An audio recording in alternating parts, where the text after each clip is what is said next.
As far as like excerpt preparation, it's an excerpt. Please, please, please, please don't start practicing it until you've heard what it's an excerpt from, right?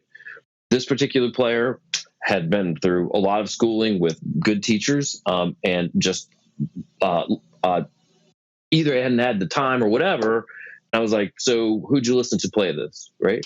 And there's a million good orchestras out there. There's also some pretty not great recordings on YouTube, right? Don't choose the first thing you see on YouTube. Try to find a high quality example. Part of the reason I spent hundreds of hours creating my Sound Truth library, and let me just say that the reason why I call it the Sound Truth library is I recorded it with the microphone here, right? So here, 18 inches from my bell, I measured it once, right? And the idea was, you're practicing something at home, you need to hear how that thing is supposed to sound. Boom, you just go to one of the 220 videos in my library, you press play and you listen to it. It doesn't need to be me. It could be Dave Bilger. It could be this. There's a kid in Spain who's putting out, of course, his name is eluding me right now, who's putting out tremendous videos every day.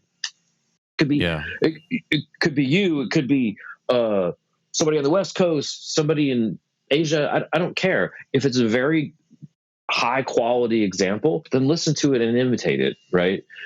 Until you can do it as well as that person, and then move on, right? Like I remember listening to Phil Smith in the Excerpt CD.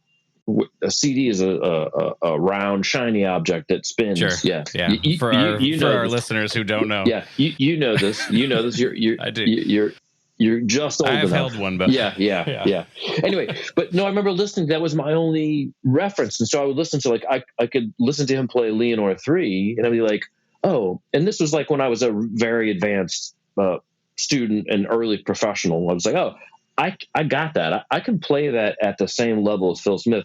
Petrushka, not so much, right? So you continue to listen to better examples until you can do that well.